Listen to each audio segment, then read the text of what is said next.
Morning, everyone. How are we doing? Welcome in. Welcome in. Let's get this all set.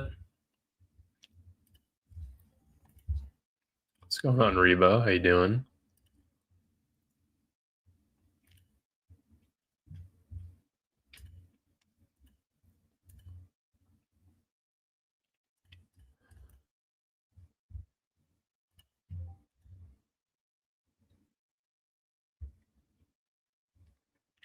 Perfect.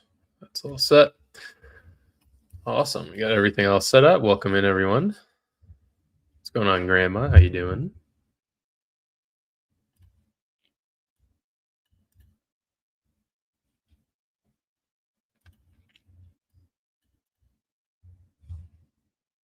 There we go. Perfect. All right, let me get all the alerts out here. Let everyone know that we're live.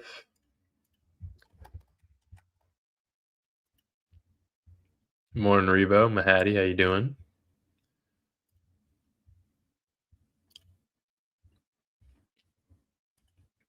Glad to see you still sticking around, Mahadi. Hopefully things are going a little bit better.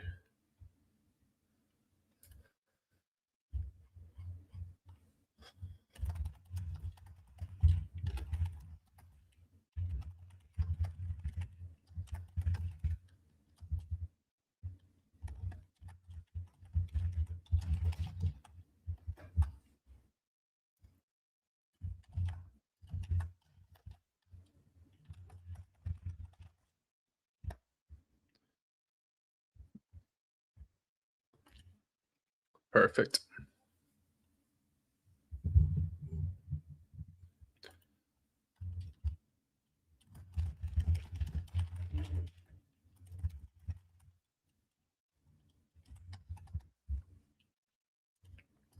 All right, good morning, guys. Chris, how you doing? Yeah, I'm feeling much better now. Feeling much better. I've been going pretty light the past couple of days, so feel a lot better now. Jimmy, what's going on? Giuliano, Captain Royd app, Pat, good morning. Alana, good morning. Happy Tuesday.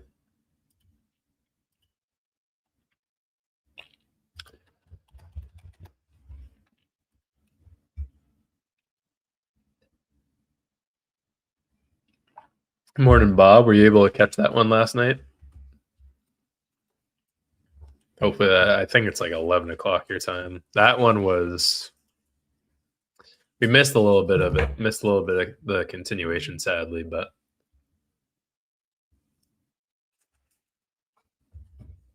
that is what it is. I'll go and cover that real quick here too. What's going on, Mark? Good morning. JL, how you doing? Spiritas, IB remains goated, sure does. Aritala, how you doing? All right, so I was backtesting last night with the Globex IB. What's going on, random barbarian? I'm 190 away from a max payout on Apex. Watch me screw this up. No, you get it. You're all good. You don't have to get it today.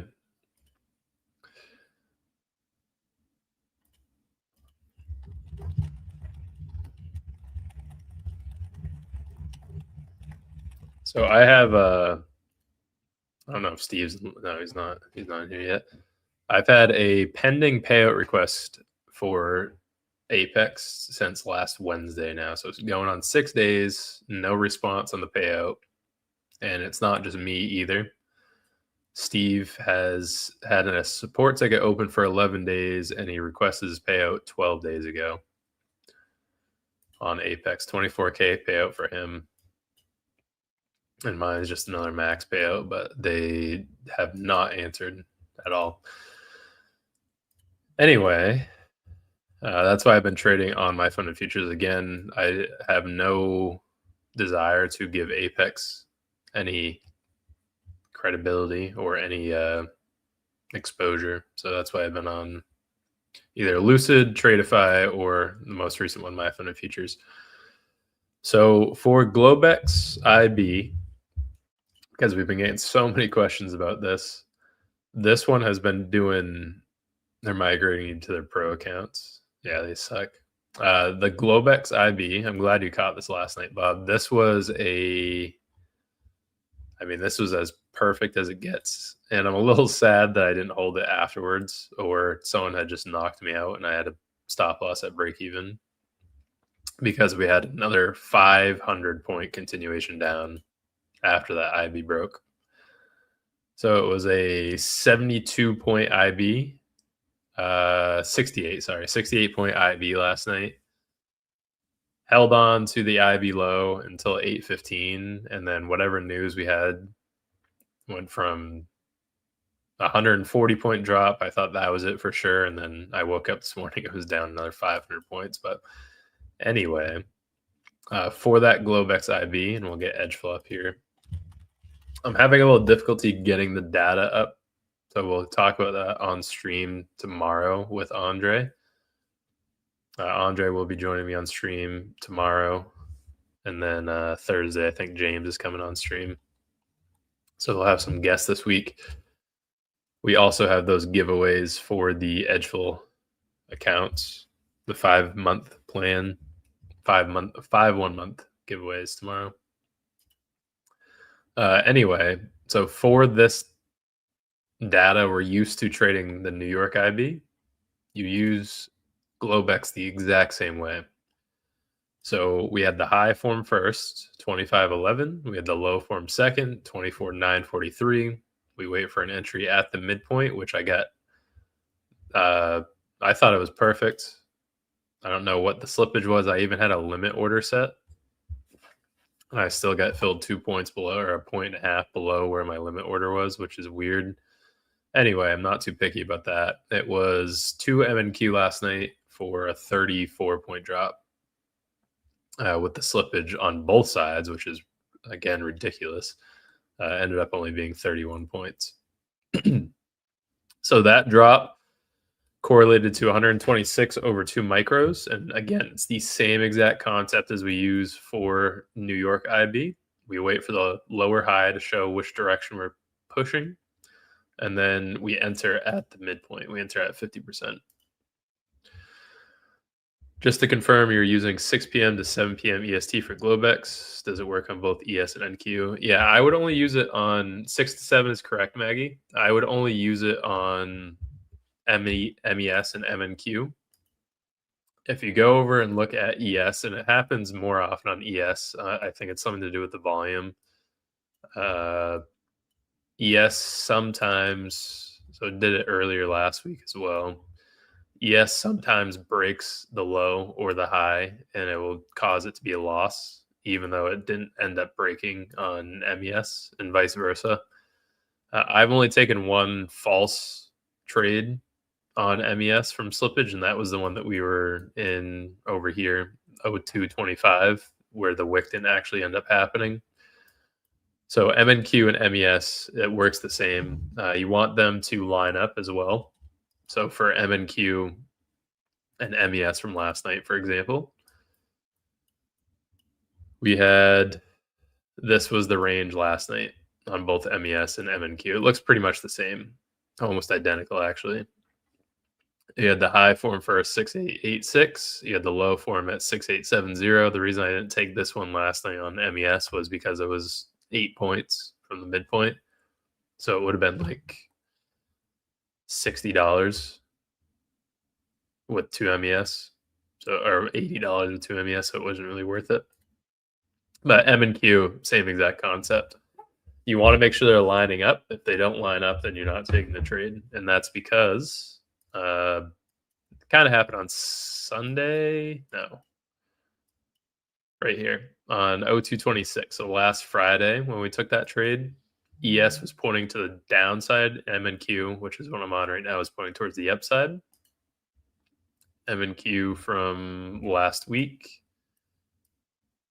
Find it. 0226 right here. So this one made equal highs, which don't count for new highs being made on the IB. This one ended up going and taking the IB low, and after it took the IB low, then we went and took the IB high on M and Q. So you want both of them to line up because that will prevent you from trying to call which one is false and which one is true. So both of them need to line up.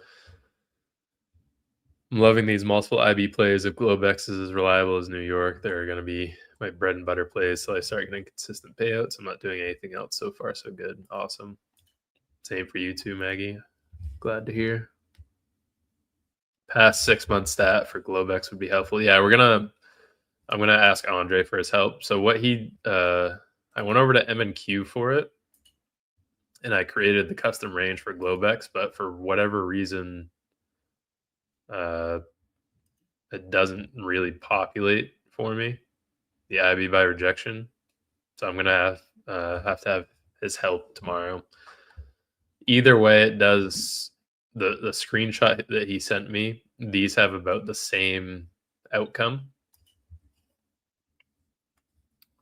So QQQ for the IB by rejection, that was yesterday's stats, which we did take the low forming first, and then we took the break in the high yesterday. Tuesdays are best days for the IB. Keep that in mind. 80-80. So either way, we have about a 4 and 5 chance of breaking the high or low today. And my guess is we'll probably, with us being outside of yesterday's range, we'll probably have a continuation up. I'm going to pull that stat up here in a minute. So our previous day's range right here, that's our previous day's low and high. We have let me line that up. I'm putting the arrow there because it lines up with the outside day stat. So we have a 71% chance that we reverse back up and go and take out that previous day's low. I'm actually going to go and post this on X real quick.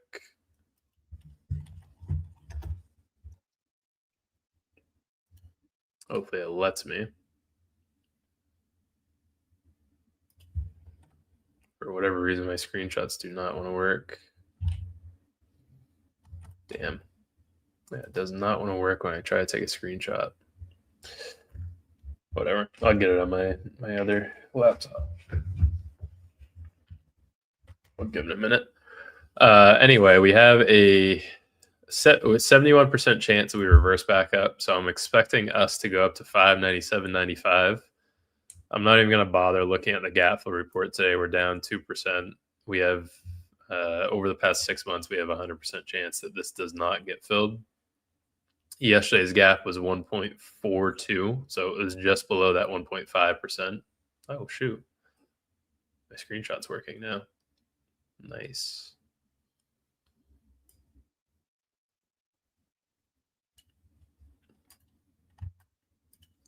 Let's see. Sweet. It's the first time that's worked for a long time. Wonder why. Damn. No, only got the one. Anyway, if anyone could be, no, never mind. I'll just do it on my laptop. I was gonna say someone else could take the screenshot for me. Let me catch up on some of these comments in chat here. Sorry, I missed that. Many people seem to have delayed payouts the past week, but it's strange. They were doing them 2 days the weeks before. Yeah, I know. For Apex, I'm way up here in the comments, by the way. For Apex, I requested it on February 24th. So it's been a very long time now, 6 days. And that's just to get approved or denied on the payout. That has nothing to do with like the 11 days it takes for them to send the payout. So I'm gonna be waiting half of March to get a payout, and I haven't been able to trade on them because they haven't approved or denied the payout, and I don't want to have that interfere with getting the payout, which is ridiculous. What time is Globex first hour? 6 o'clock to 7. 6 to 7 is Globex. So you're open for overnight is at 6. And then again for last night, we formed the high right at that open. And then the low was formed at 6:30, 6:45. And then we retraced up. I entered this trade. I typed it out in the Discord. Oh, sweet. There we go. I don't have to do it on my laptop. Nice. I don't know what's going on with the screenshots, but they do not want to work when I'm streaming on StreamYard.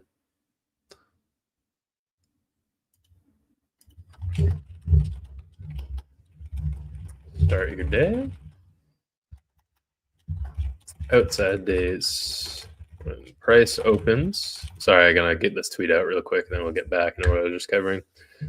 Price opens outside of previous day's range.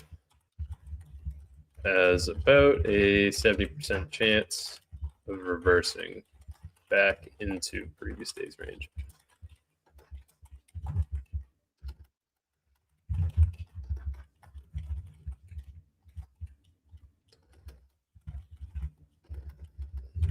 A 71% chance of hitting previous day's low on Qs, which is at 598.02. But we have no chance of we have almost no chance of going and hitting the gap fill, which is all the way up to 607. $12 drop to start the day. 598. Well, we're still within that 6-month gap range.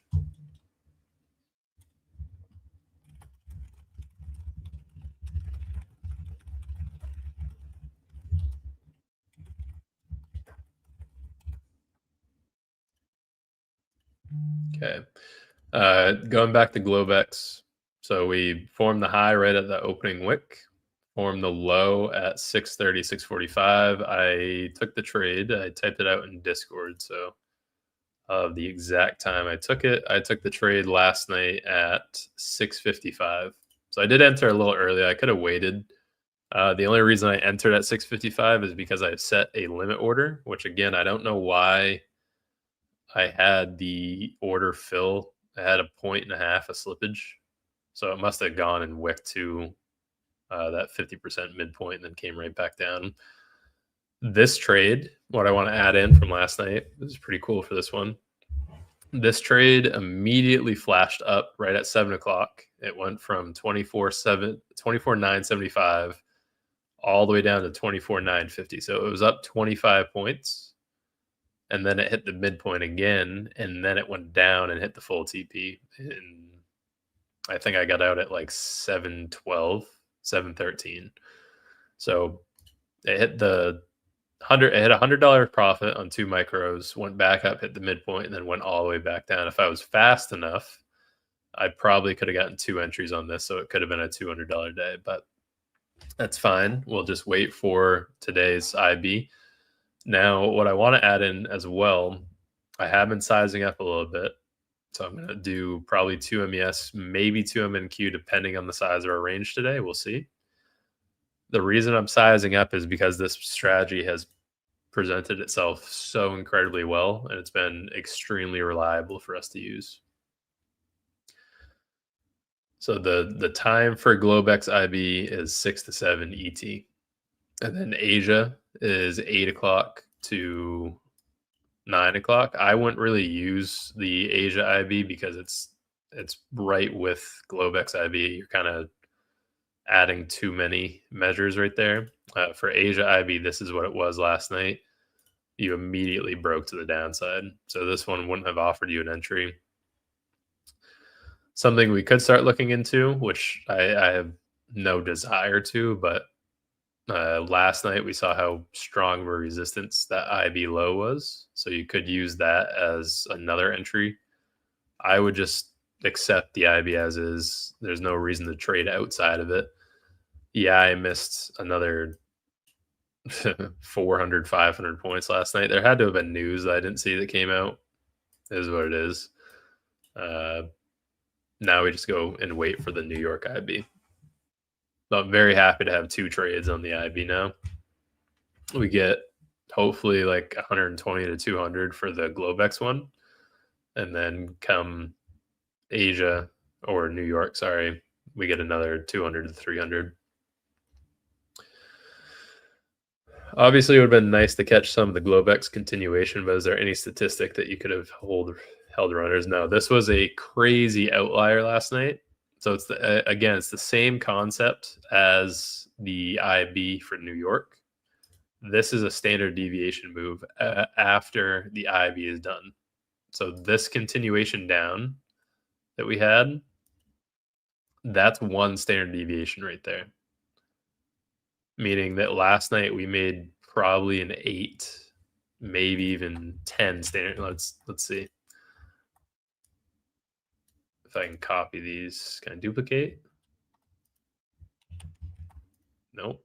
So I'll just draw it in manually. So that's 1, 2, 3, 4, 5, 6, 7, 8 and some change for the standard deviation move last night, which we rarely make a 1 standard deviation move. Keep that in mind.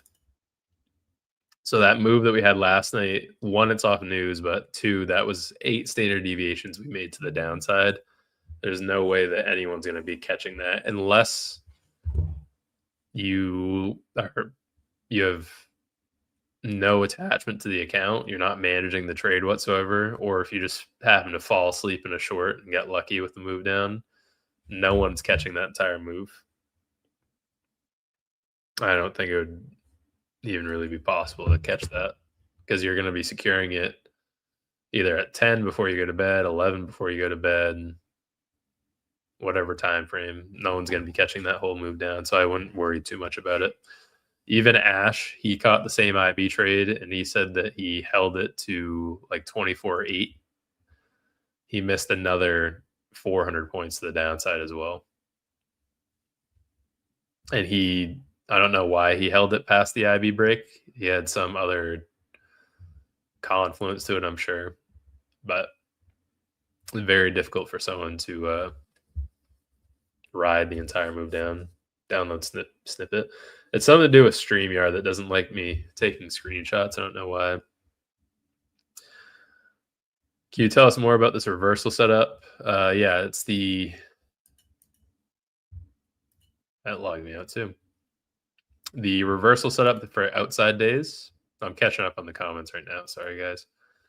Reversal setup for the outside bar days is when price opens outside of previous day's range, which is where we are right now. So we have a 71% chance that we go and reverse the previous day's low. We did the same exact thing yesterday as well. So this was previous day's range going into Monday's open. That was a reversal that we had right to open. And we also had a 71% chance on that. So we reversed right up and then we ended up continuing. Yesterday did fill the gap. Today, I can't make it go any higher than 1.5%. Even over 1.5%, you can see over the past 6 months we haven't had a fill of a gap this size. Even though there's only been one outcome, we can go to like 2 or 3 years, and it's still going to be down at 8% chance. So very unlikely that we get a gap fill today, but we have a 71% chance that it gets up to 597. So my anticipation for today is going to be that we get up to probably, at the very least, I think we get 600. It's probably going to happen right at open like it did yesterday. And then maybe like 602, 603, and then pull back. The VIX is also trading at 26. Keep that in mind. So anytime the VIX is over 17, be a little more cautious, especially trading at 26 right now. That means our moves on any news, our moves in general are going to be amplified by like 2.5, 3 times what they usually are. So a $4 to $5 opening candle is not off the table.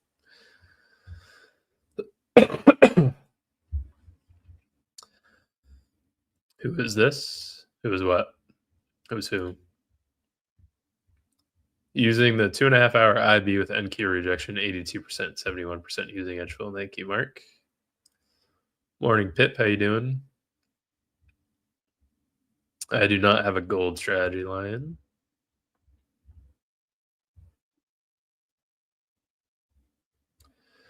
Yeah, and exactly what you just said, Mark. 0.1, 0.2, 0.3 for standard deviations. That was with a 70% success rate. That standard deviation we made last night was 8. You entered early on the IB yesterday? I did, yeah. I thought I was going to be wrong with it at first. I entered at about 683.50 and ended up wicking down to 682.40. I added another one, and then it hit the full TP right at 11. I secured 200 on that yesterday, and then I was like $30 off of getting a payout, so I just pushed a little bit. I know I shouldn't have, but I did. For that IB for yesterday, the size of the IB also dictates whether I get in early. So if the IB is larger, that's when I'll front run the IB, or I'll get in before it hits 50%, and then I'll just put a 1-to-1.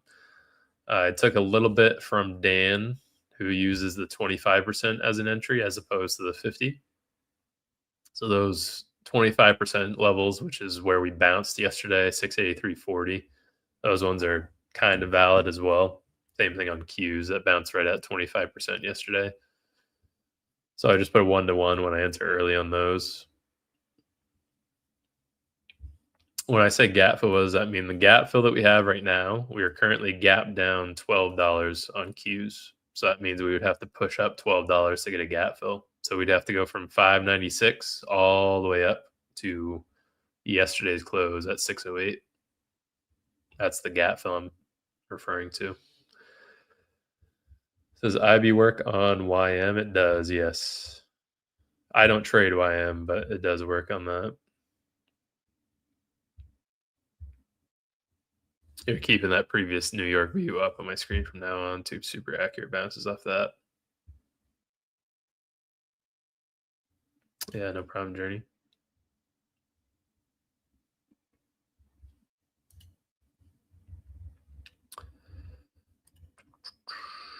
I've noticed that trailing my stop loss to swing points outside of the range works very well and captures more profit in the long run. How do you feel about funded next? Do you have any accounts with them? I haven't tried them yet. Funded next did. Is Tyree in here? He's not. Funded next did reach out to me for a partnership. I just haven't answered them.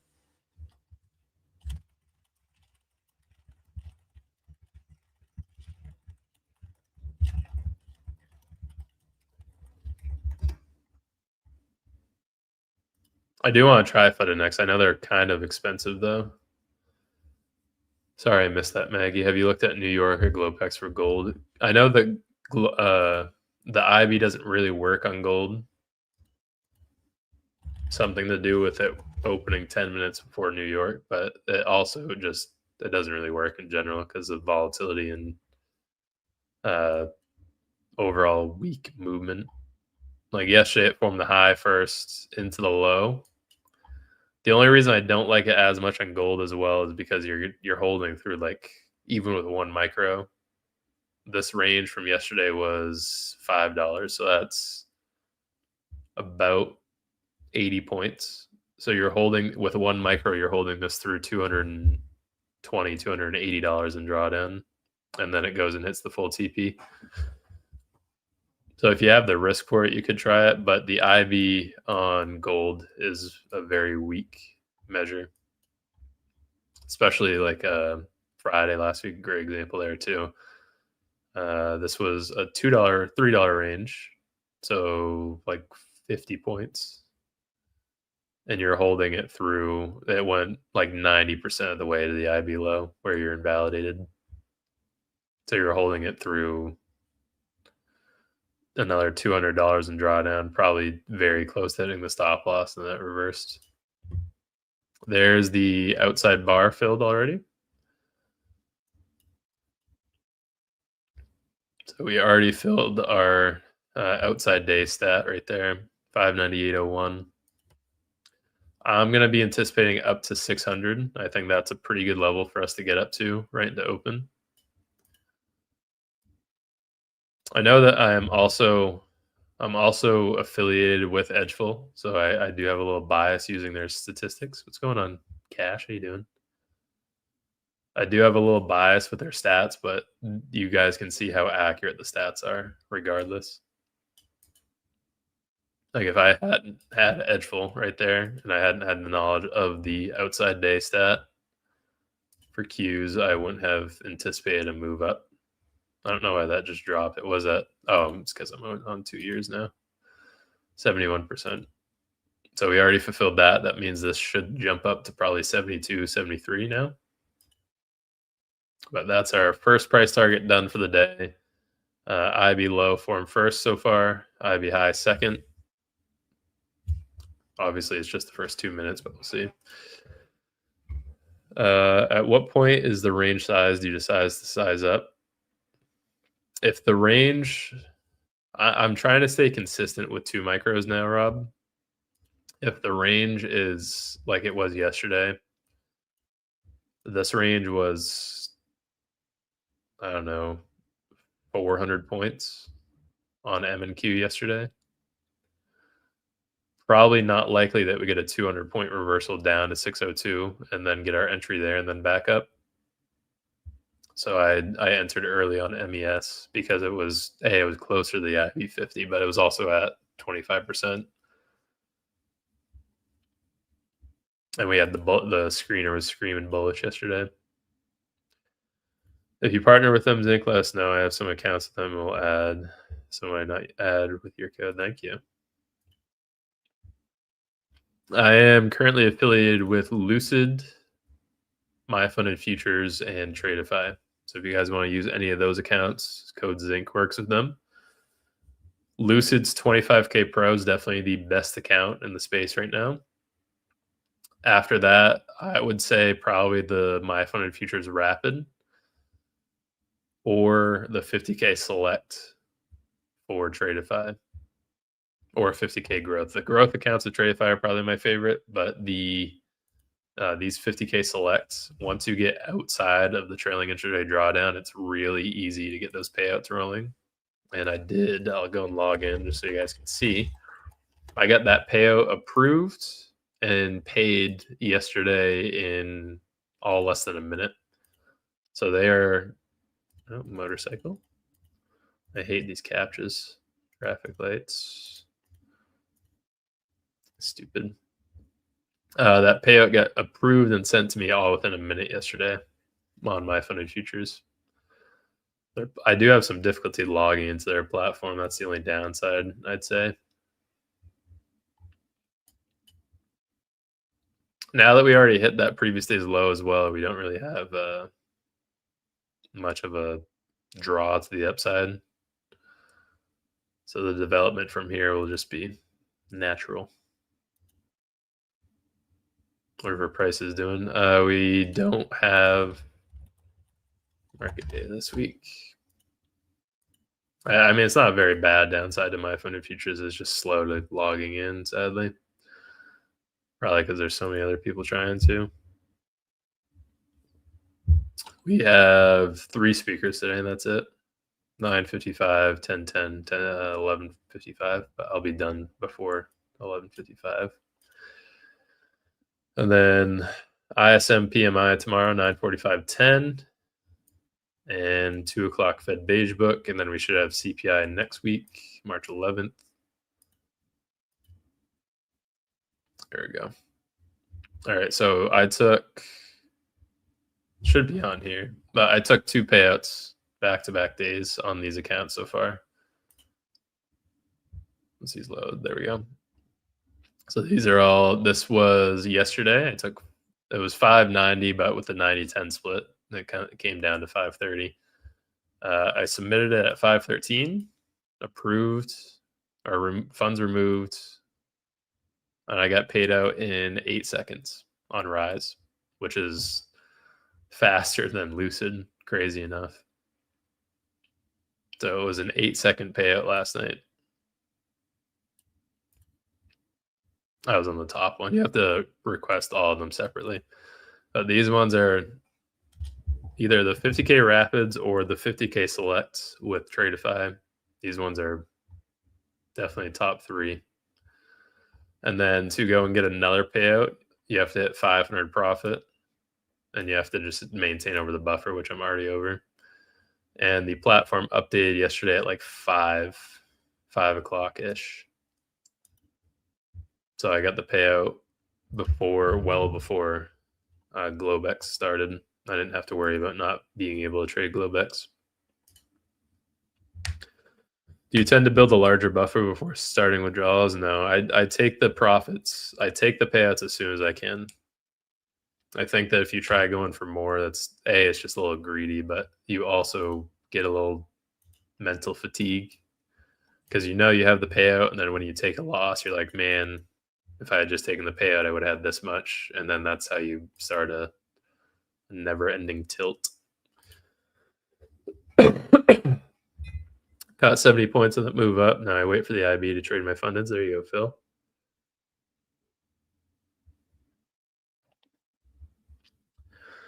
So if you're to wait for the IB 50 on NQ and ES, trade frequency won't be many. Is that right? No, you'll still have. We had the entry at 50% on ES. Had it on Friday. I know that. We had the entry. Oops. This one was 5 minutes on Friday. Monday there was no entry if you were waiting for 50%. Friday, I know it's kind of hard to see, but it's because I was in the trades, in and out of the trade so fast. This was the Friday trade right here. So I did enter a little bit before 50% again on Friday, but this one you can't be. This was off by like 14 cents from hitting 50%. And then this one hit 50% perfectly. Then went all the way back down to IB low. This one was another perfect 50%. So you'll have actually, I'll pull this up. So we had 2 people in the Discord last night back tests for the year. One of them did a mechanical back test. The other one did a shoot. How am I going to do this? There we go. So this is the back test that he has in Tyree within the Discord. He did this back test last night. This was for the year 2025. Somewhat mechanical, I think, or mechanical the whole time, but you can see like March, he only had 8 entries because it didn't hit the 50% very often. Same with December. 67% win rate on the IB, 20,748 profit with a 1.12 risk reward. So some of the trades were a little bit better than 1-to-1. So for anyone that is skeptical in the IB, this is what the stats showed for last year. Profit factor 2.3. So even with a 67% win rate, you're making about 200. For every dollar you lose, you're making $2.32, which is really good. Usually the profit factor is in the like 1 to 1.5 range. But very happy to see these stats on this. We'll leave it up for a little bit longer. I'm not sure. I'll have to ask what he used. I think this was 1 micro is what he back tested it with. Let me see if he add that in.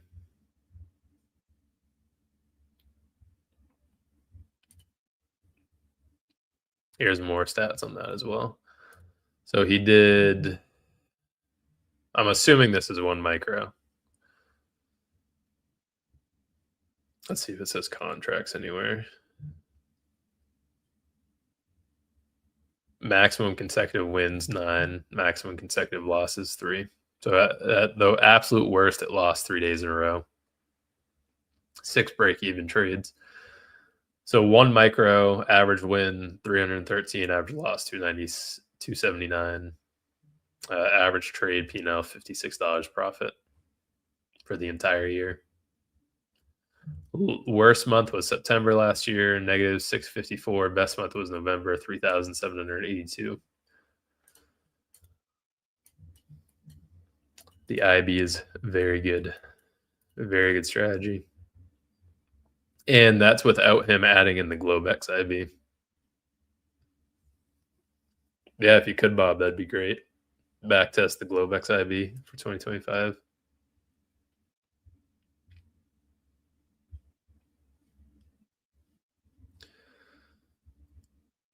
That happened to me. I had a payout ready, but decided to go for more and buffer and blew it. Yeah, you can always go and start the accounts over. I've learned that lesson one too many times. Like if I had these, I have 4,200 in these accounts for the distance to liquidity. If I were to try to push these to 8,000 and take a 20K payout like I said I was going to last week, that could take me 2 weeks, 3 weeks. Or what I could do is I could just take the IB trade. If I make enough to get a payout, great. I'll take the payout. If not, then I'll just do it tomorrow, take a payout tomorrow, and so on and so forth. If I take 5 daily payouts in a row of 2,500 to 3,000 a piece, that's a almost $15,000 to $18,000 payout range. That's the same as me waiting 2 weeks to get a 20K payout. So just as soon as I get the profit to take the payouts, I take the payout. I don't really have a reason to push. With these My Funded Futures accounts as well, if I get like another 2, maybe 3 payouts, they should start looking to move me live, and then I'll have a $10,000 live account with them, which is what my goal is. So just take the payouts when you're qualified for the payout. There's no reason to risk it to make a little bit more profit. I don't think, anyway. Let's see how the stream quality looks today.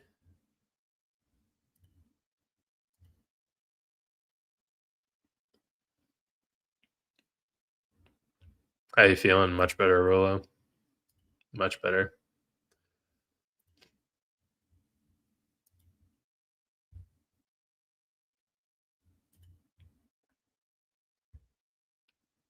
The stream quality looks all right.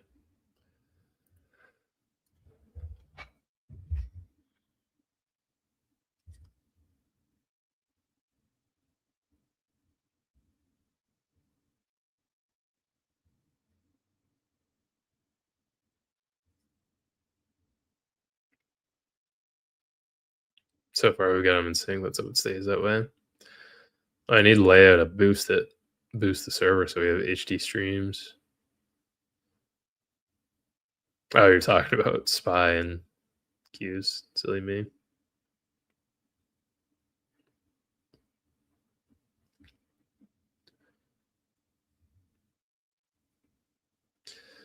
I woke up this morning and my phone was littered with alerts.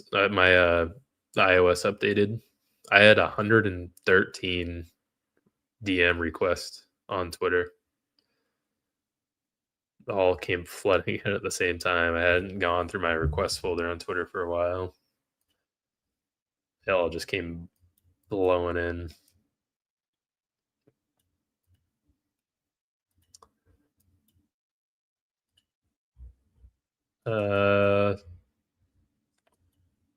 Did we make a new low?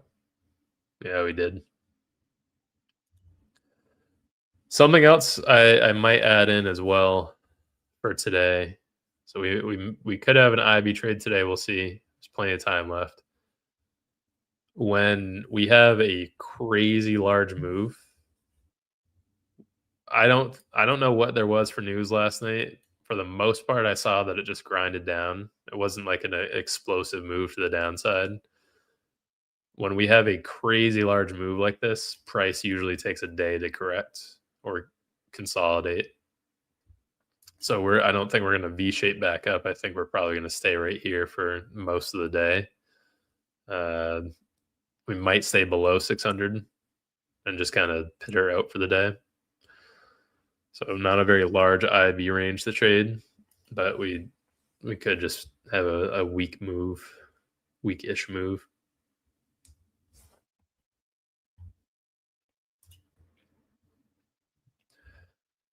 Chad analysis 2025.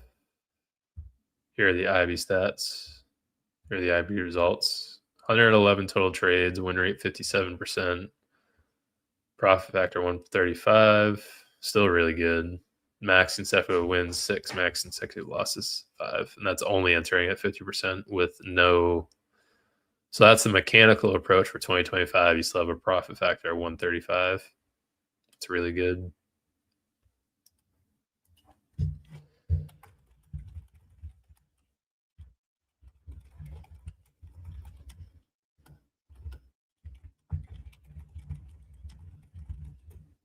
There's a whole bunch of other stuff that we've been using with the IB as well. So going to the IB about rejection, and we did this 2 weeks ago for Qs. You guys remember on the Wednesday that it was at 90% and I inversed it because it was overdue a loss. That's a little bit of intuition that you can put in. Yesterday we took a win because of the size of the IB range. So even though we didn't get the 50% retracement, we took an early entry because of how large the IB was. Friday last week, I took the entry on MES as opposed to MNQ because MES was at 50%, MNQ wasn't. So there's a lot of factors that you can put in. It's not a super mechanical strategy. It can be. But if you add in factors like taking MES as opposed to taking MNQ because MES is at 50%, that's another added win or added little intuition to the strategy. Obviously, we just added in the Globex IB, so that's another success, another piece of successful content to it. Globex, I'm going to ask Andre. Andre will be on stream tomorrow with us. So tomorrow I'm going to ask him to go over how to get the Globex. He sent me a screenshot and I tried replicating it. I just cannot. I can't get the data to pop up. I made the custom time range for MNQ and everything. I just can't get the data to show up on here.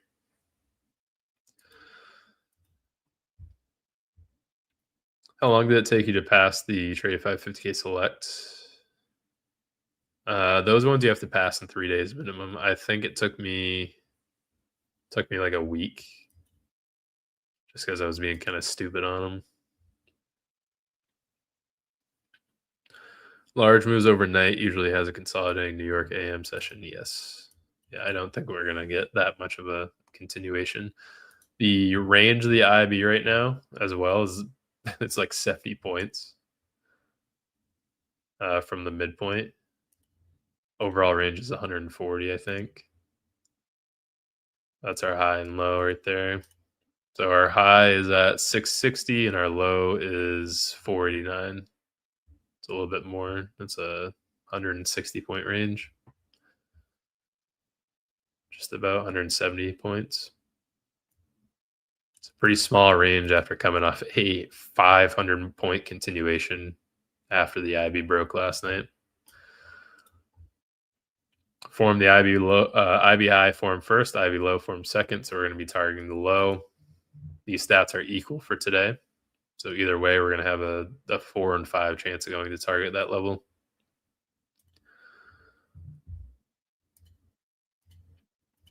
I have a Discord stream on as well, Quantel. Discord gets the lives every day. How long did you trade the IB? I've been trading it since like May of last year. It's been a while.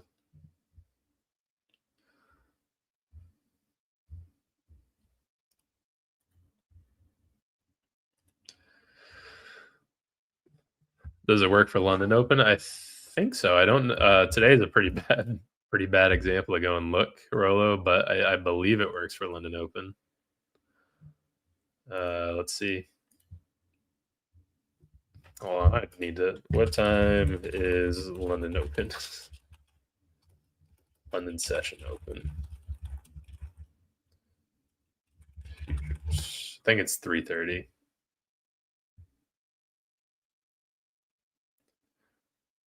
2 to 3.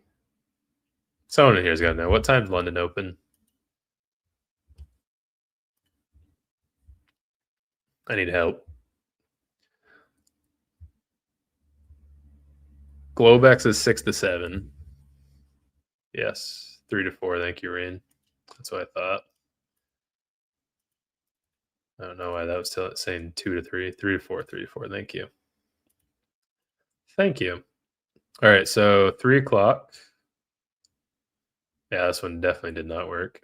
3 o'clock to 4 for the low. So you almost got a 50% entry today. Got pretty close at 4.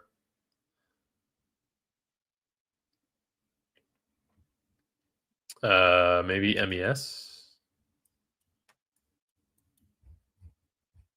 I hate how clunky Trade of 8 is. All right, MES might have been a little bit closer. 3 to 4. MES was a tiny bit closer. So you could have gotten an entry on this today. Overall range for London was 6.816, 25, 40 points. So about a 20-point breakdown, 21-point breakdown. So $200 about. And then MNQ, it didn't quite get to 50%. It got very close. And this is something I was just adding in or just talking about. You could use your intuition to get in a little bit early. Because if you can get an entry, the midpoint, 6.796, this candle wicked up to 6.794. So it's a 2-point difference in where you could have gotten an entry. That's you being greedy about 2 points. And what you could do, instead of risking 1-to-1, you could just drag the stop loss 2 points lower. So instead of putting it at 6.817, you can put it at 6.815. Or just make it 1-to-1. Either way, it looked like it worked pretty well there. 25% would have played out. Yeah, I'm so excited for it, Kareem. Daylight savings time next week. Thank God. In Maine, it gets dark at, well, as of recently, it's been getting dark at like 5:30, but in the dead of winter, like last month, or no, 2 months ago in January, it would get dark at like 3:45, 3:50 for a couple of weeks. Daylight savings time needs to get going. It's not needed anymore. Maybe back in the freaking 1920, 1940 depression era. But I think we're in an advanced enough society now that we don't need to worry about reducing heating costs.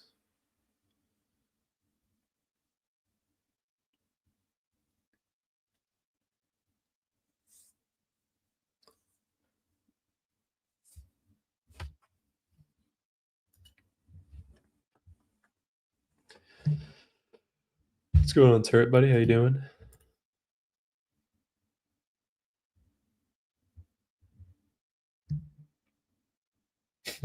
I don't pay.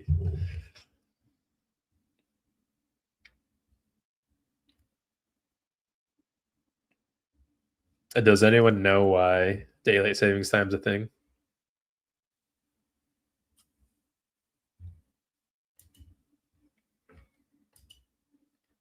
I ask as I just figured out what it truly was for like 2 weeks ago.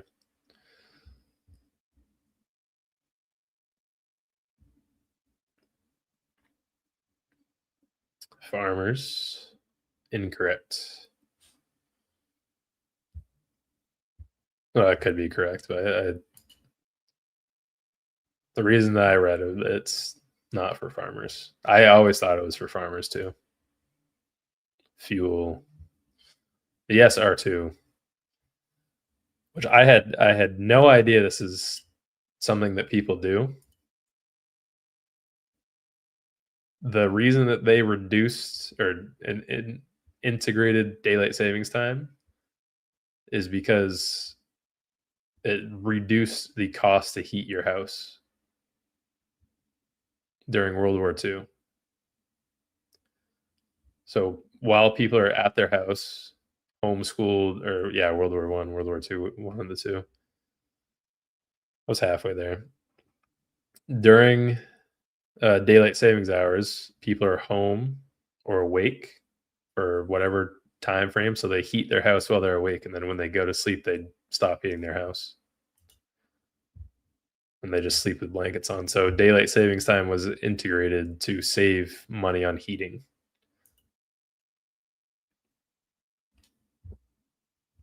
Which is what I'm saying. I don't think we're not in the 1920s anymore. I don't think we really need daylight savings time. Just makes everyone so depressed for 5 months out of the year.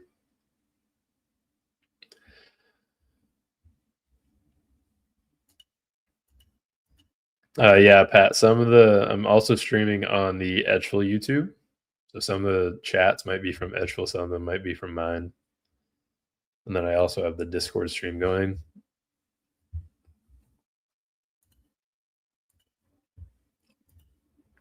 Yeah, it is very choppy right now. This is what this is what you should expect after a damn near 800 point drop from peak to the low. We were at 25.1 yesterday. Yesterday's high was 25.99. And our low pre-market was 24.369. So damn near 800 points overnight. Because we hit 25.1 at like 3 o'clock yesterday, 3 o'clock on the dot. And then we had this continuation down. I don't know what hard news it would be. I do know that we as in the US,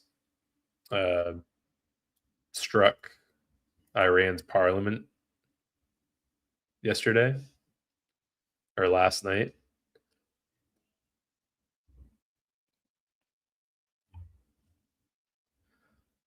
So I don't, other than that, I don't know what the news could have been that pushed us down so much last night. We didn't have any buying at all.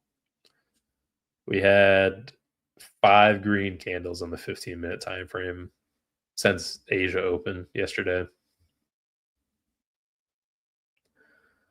which is crazy.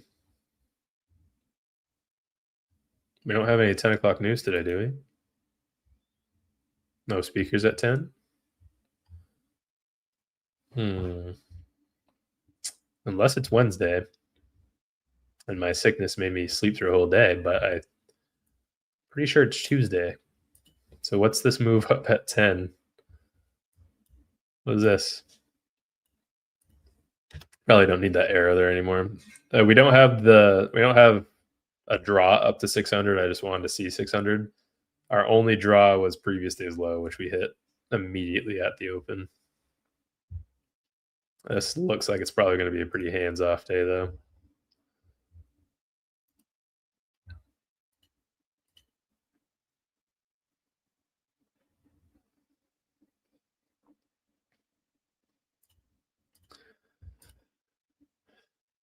Banger reminder. You have a reminder on your phone to put deodorant on? No turret, buddy. Never change. Is the IB due for a loss today? It is not. IB either way. And this is Tuesdays are the best day to trade the IB. This is back tested all the way back 5 years. IB is not formed yet. No, the IB still has another 30 minutes, 29 minutes. Back tested over 5 years. The IB This is the best day to play it on a Tuesday. 81.5% chance that we go and take the high when the low forms first. 71 that we go and take the low when the highs form first. The high forming first, the stat is going to be lower regardless because people do not enjoy pushing the market down. So when the IB makes this type of move and it's anticipating a break to the downside, human psychology, that's why it's a 10% less measure on a Tuesday. We just don't like pushing the market down. Whereas the market pushing the upside's a lot cleaner. Humans like pushing stuff up in the market. But it is not due a loss today, no. It's due a win.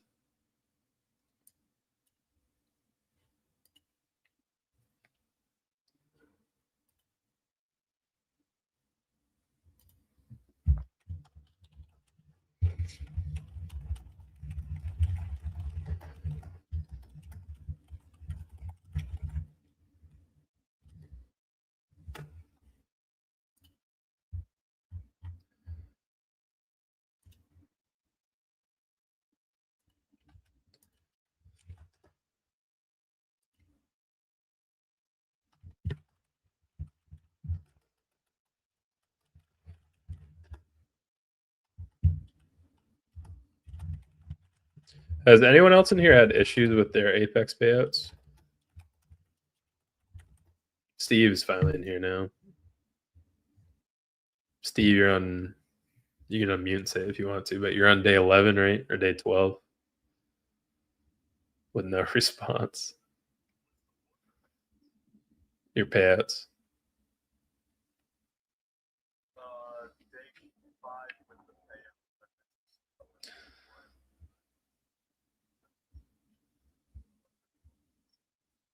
$12 days.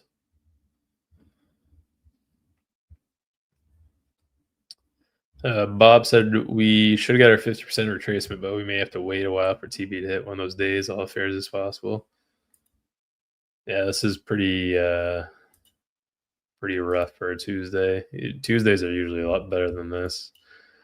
Last Tuesday, we had a perfect 50% entry at 10:15. I don't think I took this one last Tuesday, but at the very least, it was smooth as can be from the IB. Usually, what happens on Tuesdays is something like this right here, where you get a perfect 50% entry. This Tuesday, I did take it at 10:15, or it was like 10:22, 570, 597.78. Which again, everyone make sure that you're well aware of this. We have been within the same exact range on SPY now and Qs going back to September 18th. So this is going on almost 6 months exactly. In another 2 weeks, it will be 6 months, but this is essentially 6 months that we've been within the same range. For reference, we're usually within this range for maybe 3 months, if that. The longer that we're within a range like this, the longer it's going to take for price, or the not longer it's going to take, but the more explosive the move is going to be once price is outside of the range. So that's what everyone's hoping for, hanging on for. Crude oil's at 76 a barrel. Yikes. I did enjoy filling my gas tank up last week for, it was like $2.60 a gallon, which may seem high to people in other states or other areas, but we have been at over $3 a gallon for years. Really, since Biden got into office, it's been like $3.20 to $3.30. The highest it got was $3.90. That was like 2 years ago. Northern Nevada. California is always going to be expensive. California is just expensive in general. What are my thoughts? I'm glad you asked, Mike. What are my thoughts regarding the new Apex changes and rules? They are absolutely terrible. No sugarcoating it. I'm not an affiliate with them, and that's probably part of the reason that I get so shafted by them. They are so incredibly sketchy. Yeah, I will, Steve. They're so sketchy with the way that they pay out. On the same note, those rules that they just implemented. First off, if we look at them based on what their retroactive ones were, not retroactive, sorry, what their old rules were, they increased the cost to buy the accounts. So it's $100 activation fee across the board now, as opposed to being 65 or 85 or based on wherever the account size was. So increased the cost, decreased your drawdown. All accounts got their drawdown decreased by 20%, I think. So the drawdown on the 25K account was 1,500. Now it's down to 1,000. 50K account was 2,500. Now it's down to 2,000.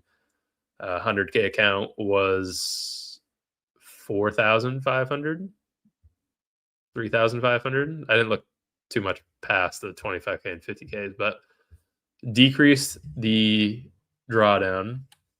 They increased the cost. They increased what you have to make for profit. So there's no more $50 profit days for a qualifying trading day. You have to make $100 on the 25K account, 150 on the 50K, 200, and so on. And then, yes, they got rid of the MAE rule. Doesn't matter if they got rid of the MAE rule when you have 14 days you have to wait for your payout anyway. And then for the accounts, the end of the day trailing drawdown doesn't really matter if they decreased how much drawdown you're available to, or how much drawdown you're allowed. Not available. What am I saying? So they all the changes they made, but maybe two of them are beneficial to Apex. They made it so you have to trade for more profit each day, even though it's not 8 trading days between payouts, 5, but their payout policy and the way that they pay out is horrendous. So if you guys are at the beginning of trading, first off, I don't think any of the people that push the affiliate codes for Apex even trade on Apex, or else they would probably have the same thoughts that I do.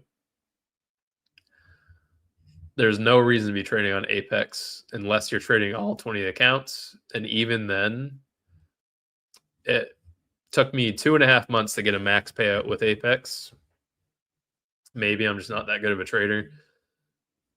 But after I got my payout, 11 days for me to get that money in my bank account. And then I requested this payout, the second payout, 6 days ago. And I have no response. So not worth it. I think I'm and teammate Alex, I think his name is. He said that he made about the same amount that I did trading those 20 accounts, but he was using Tradeify, Lucid, and MyFunded Futures. Maybe Top Step too. He made like 35,000 over the month. I made 42,000 over the month for February. But he didn't have to deal with any of the BS rules that Apex has. So I would arguably take his position, which is what I'm trying to do with MyFunded Futures and Tradeify and Lucid. MyFunded Futures, I'm at 5,500 for payouts so far this month. Technically only 3,000, but the payout that I requested on Friday last week didn't settle until Sunday. So that was technically March 1st. That counts for March. Zinc is going to beg for my entry with his 50% around where I entered the IB forms. All right.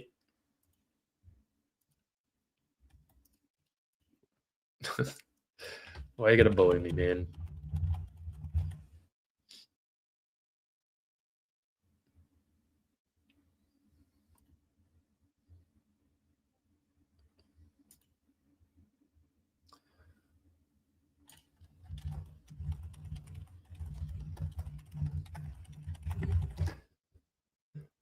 I think we're gonna get our 50% entry.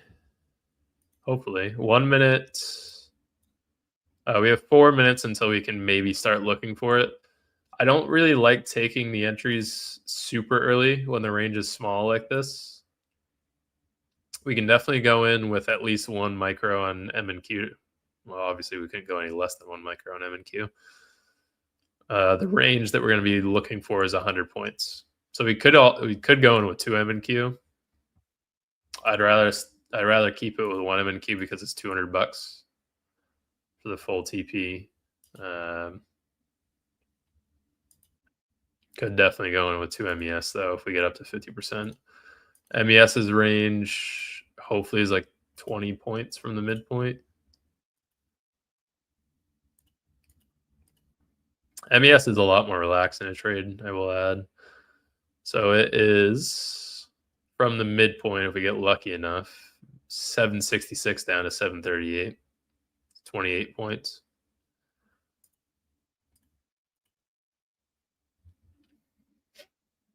California is higher than Hawaii. Hawaii's gas wasn't really that bad when I was there. I made a terrible mistake. We went to honeymoon in Hawaii, and I rented a Tesla. Hated it. Absolutely hated Tesla. I rented a Tesla because I thought the gas was going to be stupid expensive in Hawaii. So I was like, oh, I'll rent an electric car because this will save us money on gas. And no, it was terrible. I ended up losing money because we drove the Tesla around for a day, and then I could not figure out how to charge the damn thing. So I brought it back 2 days early, and I didn't get a refund. I am looking for shorts right now. Yes, I'm looking for shorts the IB. We didn't quite get back to 50% on MES or MNQ. We got up to 596.74. It's also a little early to enter. With how bad this is chopping, I think it's pretty likely that we're going to get a 50% entry. I'm going to do 1 micro on MNQ, or we're going to do 2 MES. I went to Oahu, yeah. Abe. Yes, Julian. I'm looking for shorts the IB low.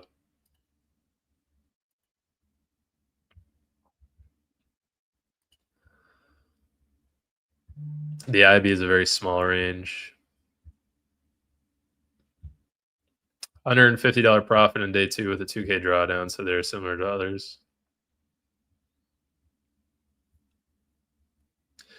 Yeah, I'm saying they're similar to other accounts now, Tom, but I'm saying in comparison to what their rules used to be.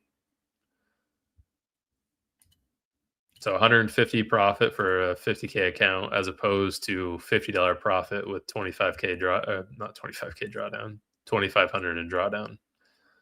So they increased what you had to make for a qualifying trading day by 3, and they decreased your drawdown by 20%.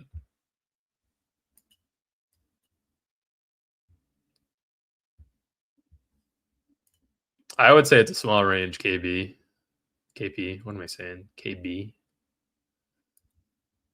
I'd say it's a small range because we came off of a 500-point drop from last night. So yes, I think it is a pretty small range.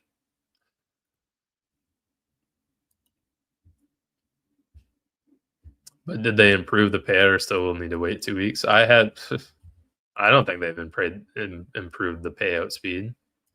Otherwise, I wouldn't be waiting on day 6 to get a payout from them.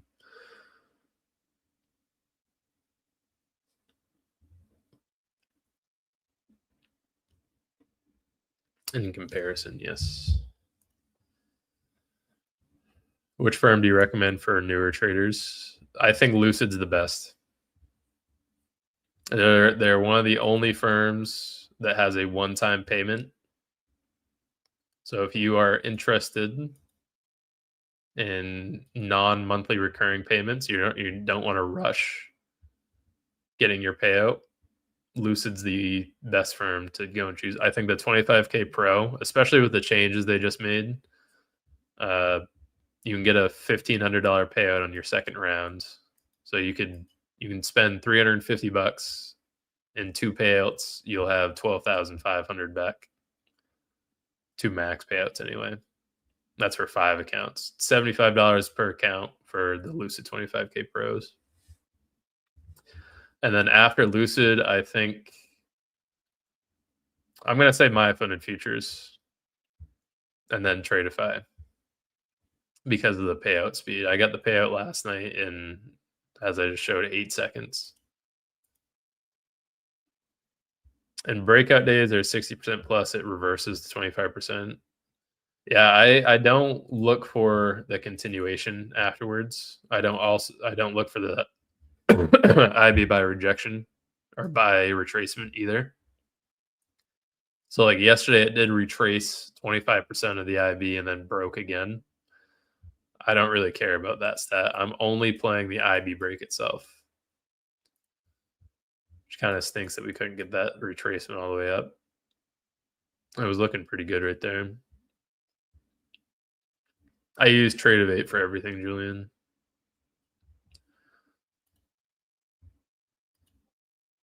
If you guys do want to pick up some Lucid accounts, code Zinc, plug myself. Code Zinc works for Tradeify, Lucid, and my funded futures. Those are the only ones that I will back.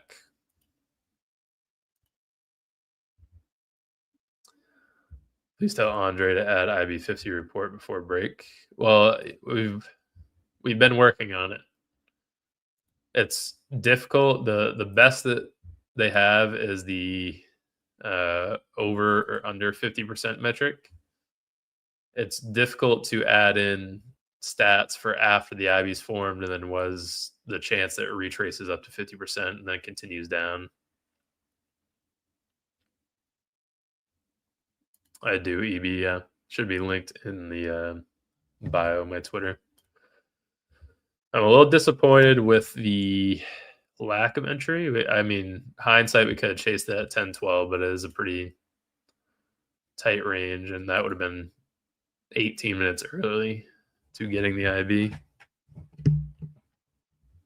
I don't think they have wealth charts, but they do. You can sign up for the beta on Lucid and Tradeify for TradeC.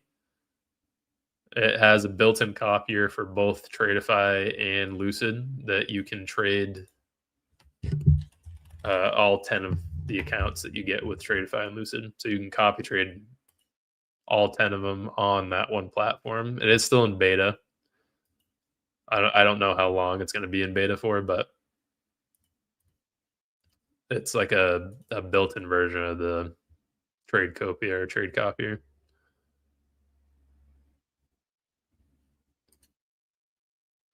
That's pretty good.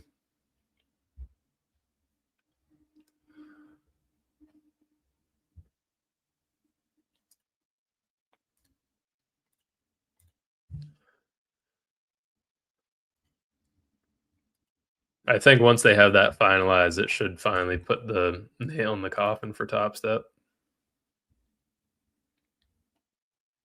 Also, Michael Patak came out, Top Step CEO, came out and said that the reason they got rid of gold and crude oil futures was because they were losing too much money on it.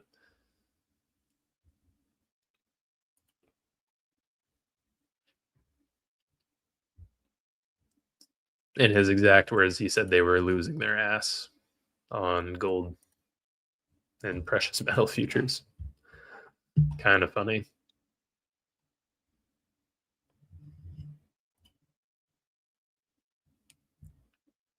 I had an 80-point slippage on the accounts yesterday. Is that with TradeC? I don't use it, Maggie. It's the built-in one with TradeC. They're still in beta right now, but Turret Buddy just said that he had 80 points of slippage on the accounts yesterday. They're still in beta. It's the platform that they're making for Lucid and Tradeify to copy trade together. It's supposed to be their competition with Top Step. I use the one that's built into Tradeivate. So you go into the top right, click on application settings in the top right, add-ons, and then it's the group trade that I have active on here.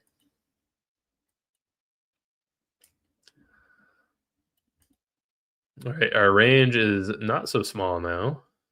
531 is the midpoint, and then the lows at 398, so about 140 points. That entry at 1012 doesn't seem so bad now. Even had we gotten that entry at 1012, because if we're going to look at it hindsight like that, we might as well look at both metrics here. Full TP would have been at 594.55. So at best, our entry was at 596.72. Exit would have been 594.55, which if we go and correlate that over to M and Q, draw this line in here, just to mark it here real quick. Or don't stick on the chart. That's cool too. So that would have been our exit, and then our entry. I hate how clunky Trade Evade is. Our best possible entry on this trade would have been 24,552, and our exit would have been 24,460. So 90-point drop, 80-point drop at best.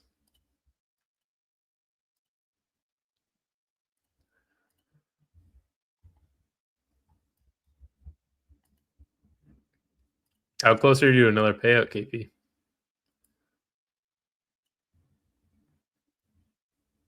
Sad thing is that hit 50% perfectly. All these wicks now. Might not get an entry today, but we still made a decent chunk from Globex IB. So while we're waiting for this to pull back for us, let's go and review that Globex IB again. Not too much to review, but it is the same exact concept. So 6 o'clock to 7 o'clock is the range for Globex. If the high forms first, you're targeting the low. If the low forms first, you target the high. You wait for a 50% retracement. That's exactly what happened last night. And then it was a 34-point full TP. Slippage only gave me 31 points, 31 and a half. So that full trade last night, 25.11 was the high. Formed all the way down to a low of 24,944. So a 34-point range from the midpoint. And then full TP hit right at 713, sorry. You're right, KP. What am I using for the stop loss for today, or the one for last night, Maggie? The Globex one? In general, stop loss, I always put it at 1-to-1. So if we get, that's why we want the entry at the midpoint, because then our stop loss is the IB high, which is where it's invalidated. And then the IB low is the take profit. So ideally, we always have a 1-to-1 risk reward. For today, let's say I enter at, not say I'm going to, but let's say I enter at 24.4. I'm not going to put my stop loss all the way up to the IB high at 24,660. If I enter at 24.4 and the full TP on the IB is 25 points, I'm going to put my stop loss at 25 points, which doesn't really make sense to do because it's, this is almost a 150-point candle right now. So if you put a 25-point stop loss and you're asking to get stopped before it even makes a move in the direction you want. $3 drop. Nice.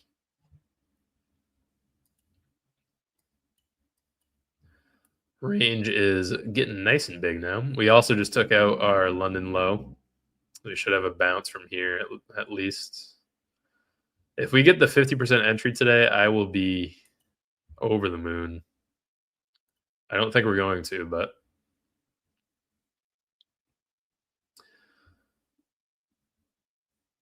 thanks, Zinc, off for the day job. See you at Globex IB. Enjoy the day. You too, Mark. See ya.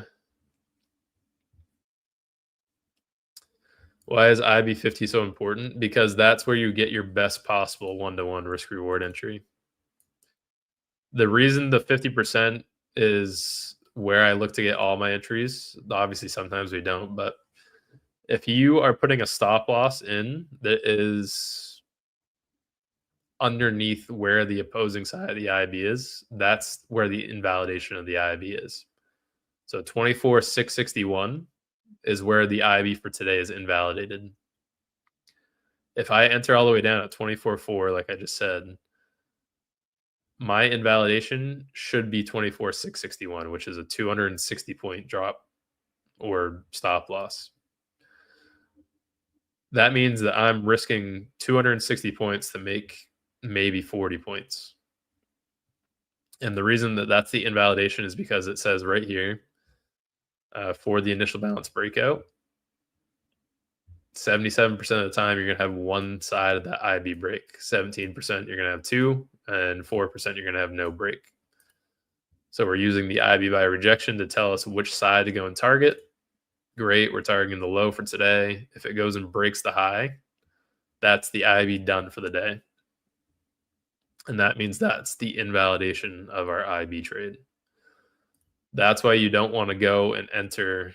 So for the IB, you don't want to go and enter too early, or you don't want to continuously enter early, because then if I put a short position in and I put a 1-to-1 risk reward on it,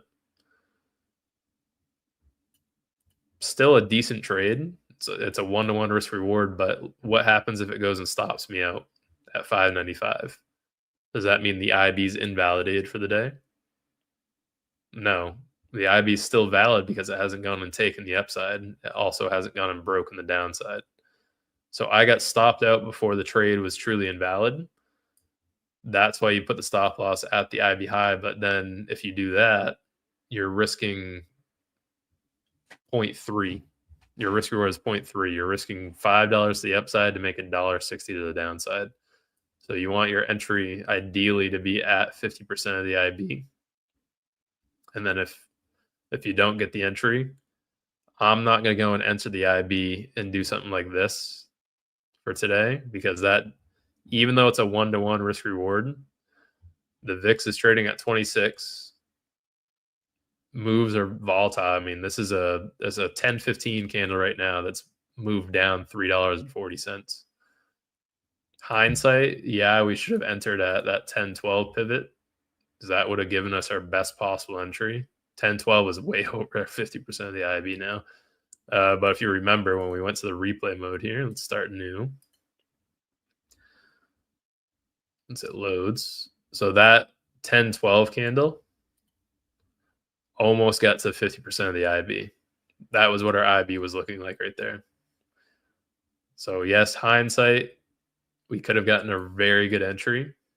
Let's say we had entered at the absolute peak of that candle, our TP would have been here, because that was the current IB low. I wouldn't have held it all the way down to where it is right now anyway.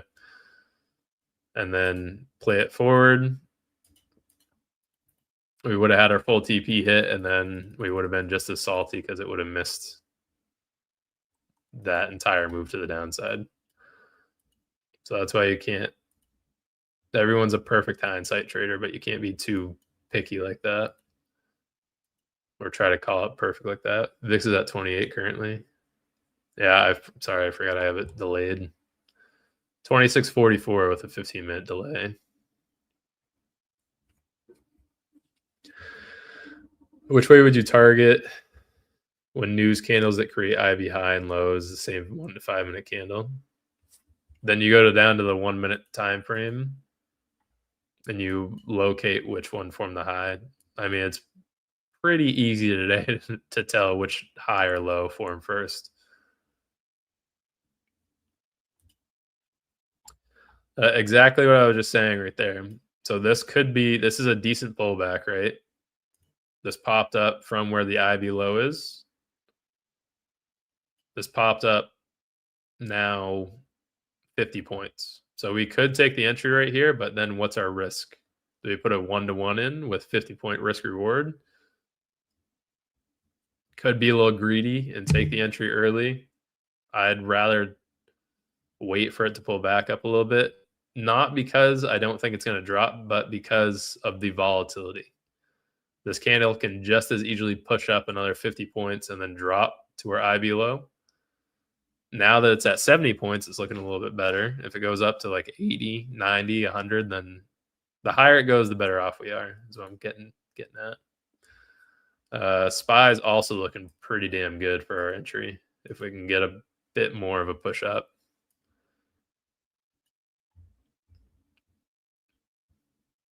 But this is also a 40-point range on SPY. Hang on a minute here. We might get an entry. Right now, I don't think it's too bad. It pushed up 100 points from the IB low now.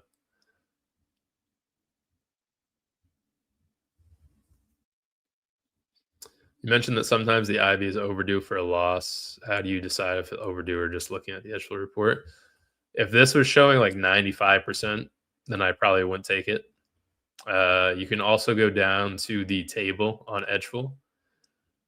You can go and look through what like the higher low forms first. For the low forming first on a Tuesday, this one was at. I want the low form first, please. There we go. So going to look at this, 440 would have been damn good entry on that. Hindsight 2020. SPY is probably what we're going to take it on today if it can get a little bit more.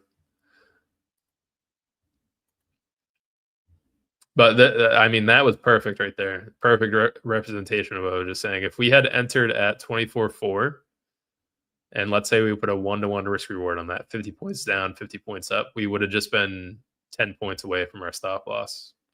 And that's because of the volatility. So that trade would have had quite a bit of luck associated with it because of how volatile the market's moving up and down right now. We want to be patient and let it get up. You can still take the entry if you wanted to and have your stop loss all the way up at like 24.6. Yesterday, I was pretty uncomfortable in the trade. Even though I took it early and we won on it, I was still pretty uncomfortable because it wasn't it was a rush trade. I entered early. Probably shouldn't have. And it worked out, but all that does is teach you bad habits. So I'm not going to go and do that same model into today. Anyway, back to this. So you can see from 12.9 to 01.27, this one, 1, 2, 3, 4, 5, 6 days, 6 weeks in a row. And then it lost 02.10. So that's how I go about seeing if it's overdue a loss or not. This is depending on how large of a win streak it's on. And all that back testing that you guys just did as well, it usually peaks at like 6 to 7 wins in a row. So if I see that it's at 6 wins in a row, maybe sit out for the trade, don't take it, or just take it with a much, much smaller position.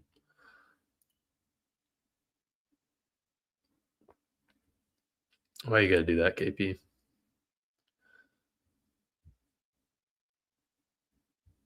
Got stopped in profit, re-entered risk-free. There you go. How much you up today? Imagine that. Damn thing keeps putting in lower lows consistently for the last 10 minutes. I'm moving my fibs constantly. So sick. I'll just rage trade short to keep daring it to stop going lower. That's not a bad idea. You guys want me to go short right now, so it goes to the 50%. This is right about where Dan gets his entry. It's at 25% of the IB, but I'm being patient. We might get our 50% entry.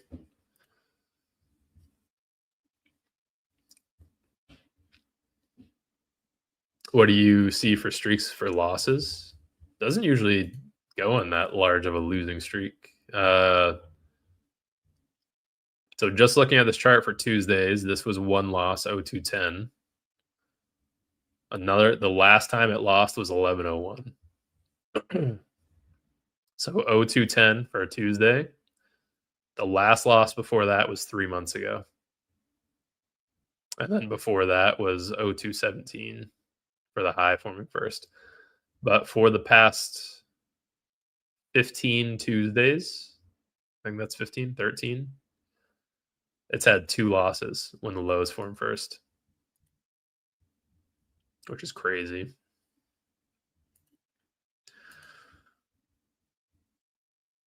Holy smokes, everyone say a prayer.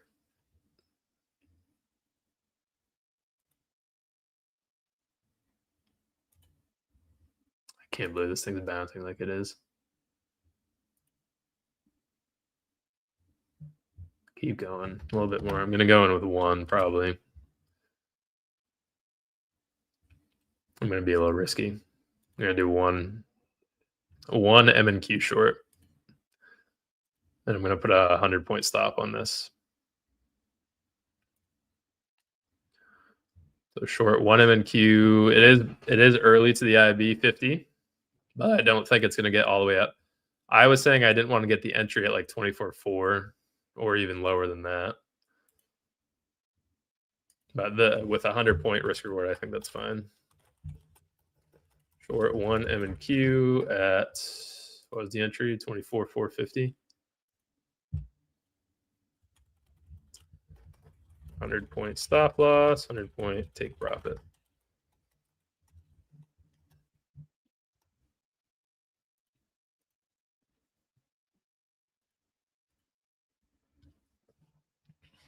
But you don't take all the IB50s, right? Because sometimes QQQ and SPY are in line, correct? Dan is using IB25 along with VWAP for additional confirmation. Gotcha. I think we were probably just pretty blessed with that pivot up right there. I don't think it'll go much further.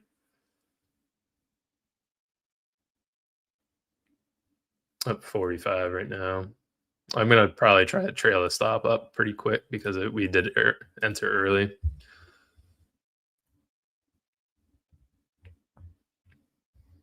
I know I sound like I'm breaking rules I was just talking about. I was saying I didn't want to get an entry. Had we gotten an entry early at 24.4, the risk reward on that is terribly skewed. Having it push up another 100 points though, all the way up to 24,450. I think that's a lot better than trying to get an entry down here at 24.4 or even lower than that. So it is early. And again, if this one ends up getting a stop out hit on it, that's my fault for entering early. It's not the strategy. This is a little bit of intuition that we're slapping in as well. I'm sure if I had VWAP on the chart, which I don't use, we're probably pretty close to VWAP right now if anyone wants to fact check that. And now what I do after I enter is I like to go and look at my phone or look at anything but the chart. No bottom wick on that 15-minute candle. Also, I'm more biased to the downside. Yeah, we should have quite a few confluences pushing down. Very bearish for the day anyway, as is. Nope, it's way higher. VWAP is higher than where it is right now. Crazy. Excuse me. It's coming back to where 50% it is. If it gets all the way up to 50%, I'm going to add one at 24.5. And then for that contract, I'm going to put a stop loss at the high at 650. And then the TP is going to be the low. So if this one loses, this will be a $200 loss. And then we'll get an entry at 24.5. And that TP will be 150 points. So we'll lose 200 if this one hits the stop loss. And then the second trade will have a $300 risk reward. The reason that I'm going in with M and Q is because I'm already up 120 from last night. And then I will also add, I'll do one MES as well if it gets up to that 50. Could even do MES right now. It's like a 30-point break.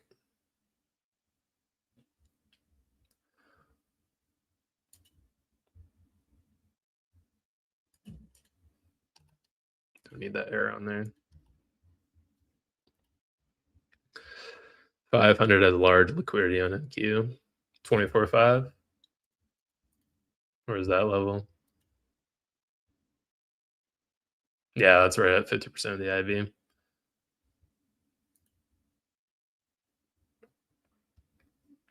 I can't believe it even it missed the IB low by missed the IB low by 13 cents. So the fact that we're even getting a pivot up this much is insane.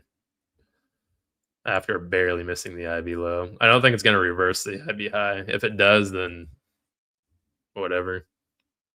It's slightly unlucky.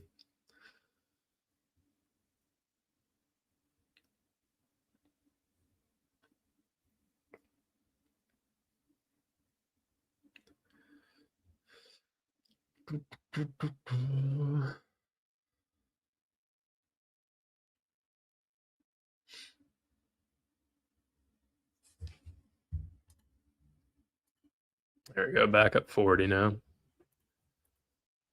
SPY, I think, is a pretty good entry right here, too. Just a suggestion, but using volume profile, especially for early entries, can really help. Yeah, it's just an added thing that I don't want to have on my chart, though. I like my charts being clean.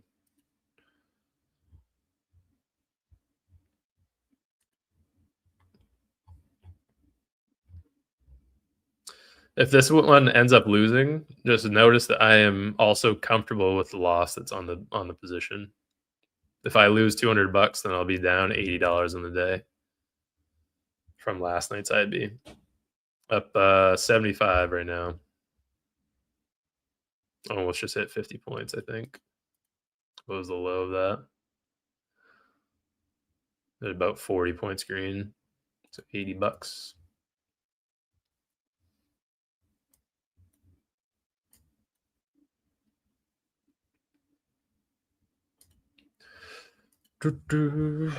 I'm in short right now.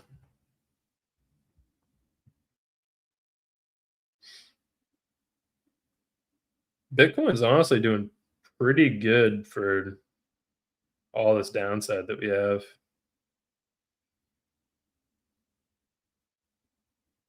Which is nice to see. Give me that dump, baby. 100 point, not 100 points, $100 green right there. Just hit 50 points on the dot. I don't really. Do we trail it to break even now? 24.4. Yeah, we'll put it at break even. Risk free. Stop at break even. Hopefully it doesn't go and wick up and take me out, but if it does, so be it. I'll be a little sad.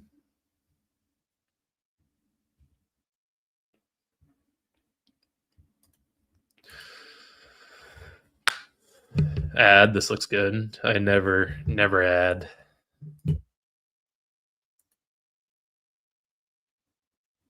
How is it possible 2 days in a row different accounts? You're off by 10 cents today, Bear.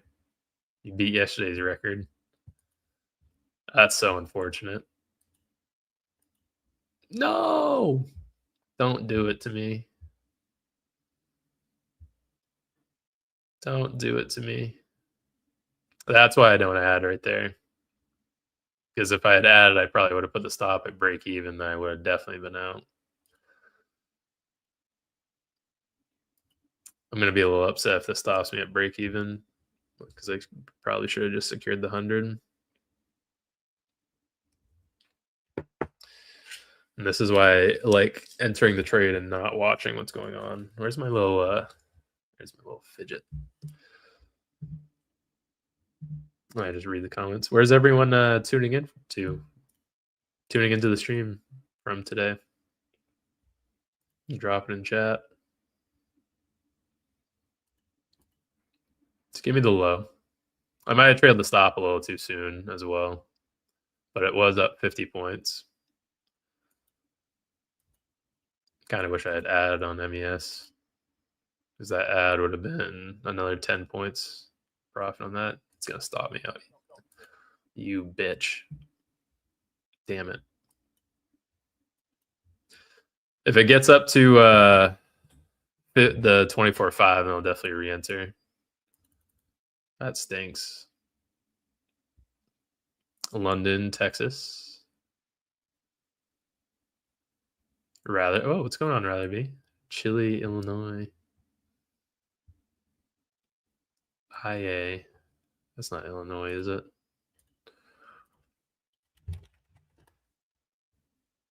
Iowa. Damn all the I states. If I did I just get stopped right there by, no, it broke over by 10 points. Peaked up 100 at least. By hindsight, should have secured it. Maybe we'll get our entry at 50. And then we can have a 1-to-1 and it'll be a $300 trade.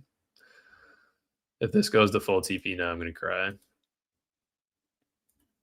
Kansas, Massachusetts, Netherlands. The IB has not been goated lately. What? What do you mean?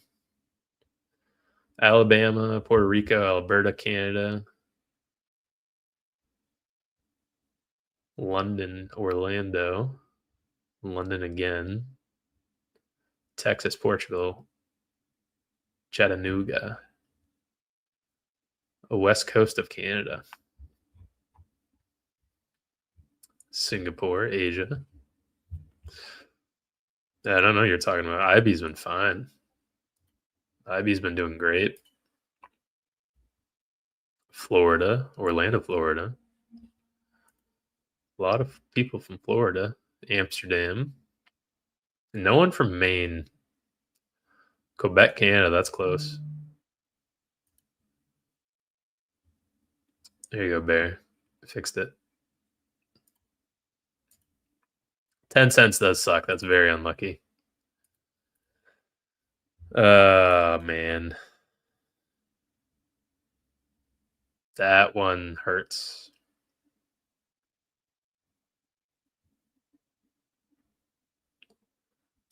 That's down another 50 points now. Hopefully it bounces. I want back in. I don't want to chase it now because then that's just going to be a chase after missing the trade. But this sucks. Oh, I should have left the stop loss where it was. The trader pivot, what's going on? Is there a cutoff time you'll wait before you decide not to enter the 50%? Usually like noon. Good afternoon from Ibiza, Spain. Hello? Yeah, this stinks. I'm a terrible trader. Everyone throw it at me. Shit. No. That's $120 profit.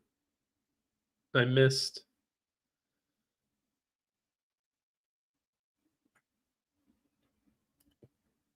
Back in at the if it gets back up to the 50, I'll get back in. I don't think it's going to though. I think I kind of just screwed myself a little bit right there.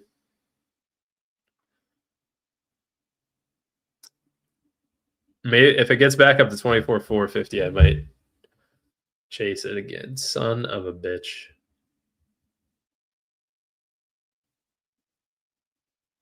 Oh no. I did it to myself. I did it to myself.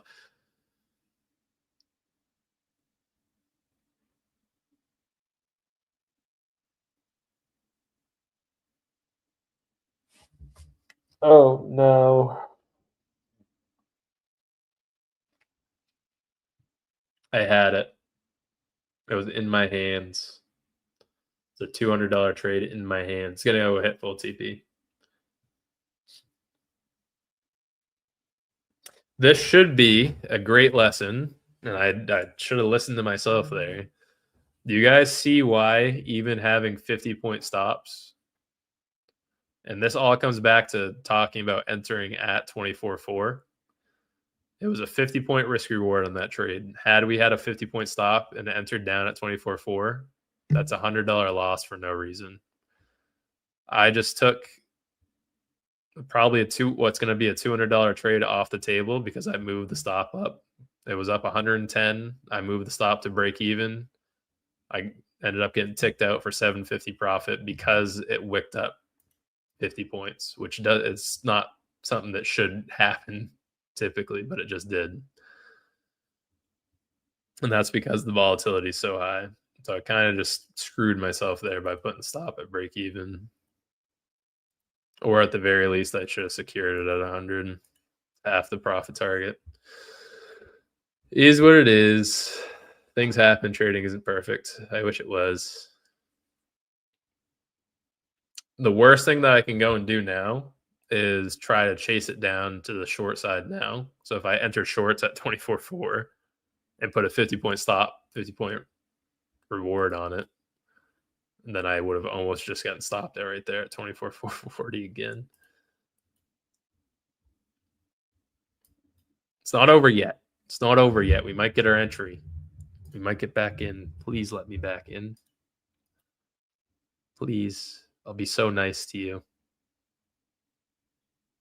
NQ, I'll take you on so many dates. I'll treat you like the queen you are. Just let me back in. I made a mistake. I was wrong. Please. Yes, I wish I had chased on that. That entry was at 6748. I almost added in there too. 6747. And that is a 22-point drop. So that would have been 110 on that as well. And this one doesn't look like it would have stopped me out at break even. Wouldn't even have gotten close to it, actually. Don't make me wish I was in ES and Q. I hate ES. Just give me a chance. Just give me a chance, please. Come back. That's why I use VP, especially for early entries, is better than just estimating where to enter for me anyway. It's still a really good entry I had. I mean, I'm not upset about the entry. I'm upset that I freaking trailed the stop loss. You son of a bitch. I could have gotten back in there, 24.440. God, this thing is, I mean, still though, it's jumping 50 points like it's designed to do that. This is a 1 minute time frame. These candles are 50 points up and down with the wicks. We just went from 24.380 all the way up to 24.440 in 2 minutes, and then right back down to 24.376. If you could give advice to someone willing to use the IB, never got funded, neither payout, what would it be? Size down. Just stay size down. You're like Happy Gilmore right now when he's begging and yelling into the apartment intercom. That's exactly what I'm doing. I didn't mean it, please. I didn't mean it. See you, Rolo. Good night, you little Aussie. Because it was volatile, but we have our overnight win, so we're good. Yeah, it's still pain, though. Still very sad. I wish I had gotten it on SPY. That would have made me feel at least a little better. I should have gotten in at that 6747. I was looking at it, too. I just didn't end up pulling the trigger on it. This would be 6747. That's $150 on one MES, which is still crazy. And then it would have been 200 on MNQ, which is going to go hit the full TP. So 350. I would have qualified for my third daily payout in a row. If only it was in a perfect world and I was a better trader. This is making me very sad, though. This is making me very, very sad. I'm in Central Maine Asylum. Stop, hunt, and drop.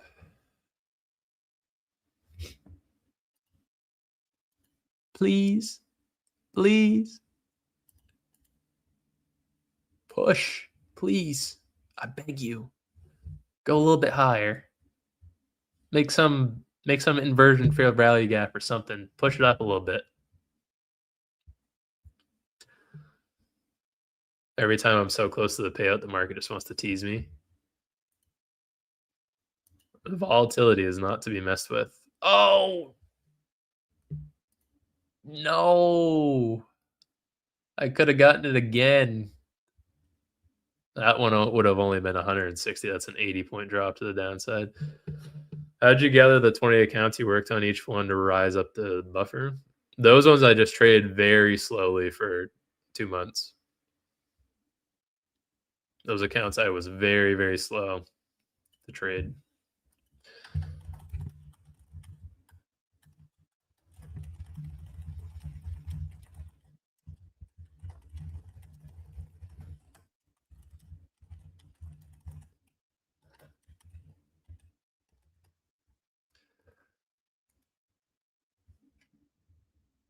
Man, I've never been teased so bad. This chart's playing with me. It went all the way from 24,373 right back up to 24,430. Making these 30, 40-point wicks for nothing. Please just push up to 595. Do it.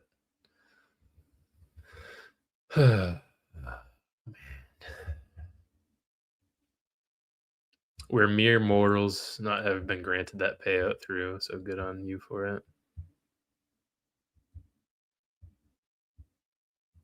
Yeah, they really are dangling it in front of us right now. I would have been up 150 right there at 24,372. Hang on a minute. Get up there. Come on. Push. The jilted lover giving you the come hither. Come on. Get up there. Get up. 595.80. That's all I want. Could definitely take the same entry right now and put it at 100 points. Probably should. Yeah, I know what you meant by that. Rather be. The 20 accounts I didn't.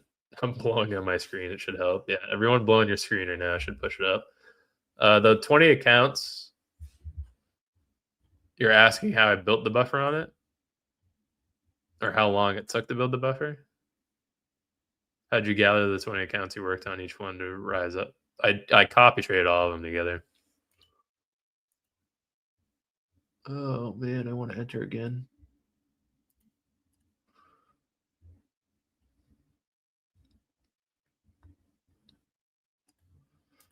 Please let me in. I didn't mean it. Screw it. I'm in again. Be nice to me. Just dangling the fruit in front of my face. Okay, so stop is going to be 1-to-1 is going to be 95 points instead. Because I got a little bit worse of an entry on that. So 25.40. Buy 5 stop.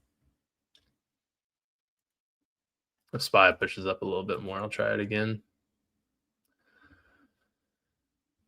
Not try it again because I never answered on SPY, but you get the point.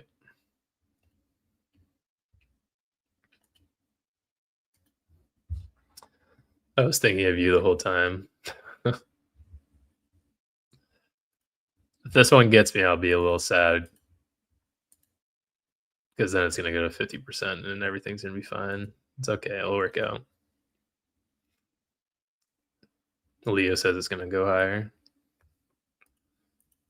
Do I have to go have a talk with him? Oh, shoot. We are at the, we're already at 11. Man, that went fast. All right, guys, that will do it for the stream today. This is the trade I have open right now. 95-point risk reward on it. We'll look for the IB low. If this one ends up losing, I'll probably call it after the 95 points, and I don't think I'll trade it after. But that will do it for today. I will be live same time tomorrow. We will be giving away 5 1-month subs to Edgeful tomorrow on stream. Andre will be live with us. Thank you guys for tuning in. I will see you all same time tomorrow. Peace out.